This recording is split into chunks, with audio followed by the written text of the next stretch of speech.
তাহলে এই নতুন বাংলাদেশ আর হবে না। বিভেদ হয়ে গেল। এই বিভাজনটা ভালো না।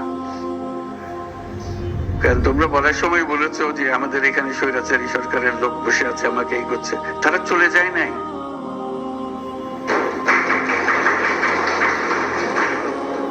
তোমরা বলছো যে তার সরকারে আছে, আমরা তোমার গ্রামেও আছে।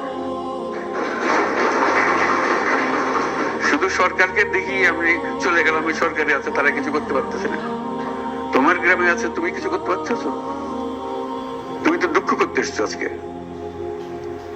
কাজে সেই তেজ আসতে হবে না, এদেরকে জায়গা দেবো না আমরা কোথাও।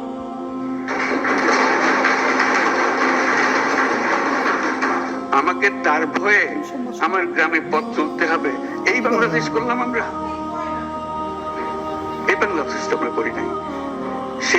সে তার সমস্ত স্বভাব পরিবর্তন করে আমাদের সবার সঙ্গে মিশে যাবে, এটা হবে। কিন্তু তার স্বভাবে সে চলতে থাকবে আমার সামনে দিয়ে, আর আমি বলবো আমি নতুন বাংলাদেশ করে ফেলেছি। হলো না।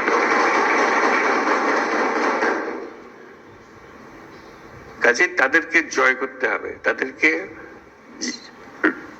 সোজা রাস্তায় আনতে হবে, যে এইভাবে চলো, দেশ চলতে হলে এইভাবে করতে হবে। মারপিট করে এটা হবে না। যদি বল তার সে আমারে পিটবে, আমি পিটবো, এটা এই পিটাপিটির শেষ কোনোদিন হবে না। তাদেরকে বোঝাতে হবে তোমাদের রাস্তা ভুল, যা করেছো মাপ চাও।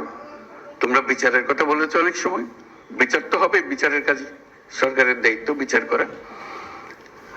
এবং তোমরা তাৎক্ষণিক বিচার চেয়েছো, এখানে অনেকে তাৎক্ষণিক এক্ষুনি বিচার চাই। বিচারের মুশকিল হলো যে তাৎক্ষণিক হয় না এই জিনিস, কারণ তাৎক্ষণিক হতে হলে অবিচার হয়ে যায়। বিচারের মূল জিনিসটা হলো এটা সুবিচার হতে হবে। বিচারের কাজ চলতে থাকুক, যারা অপরাধী, যাকে সাক্ষ্য প্রমাণ আছে, তারা পুলিশের হাতে সুপর্দ করে দাও, বিচারের হাতে তুলে দাও, সে প্রক্রিয়া চলতে থাকবে। তুমি তুলে দেবে তাকে যথেষ্ট সাক্ষী প্রমাণ সহ।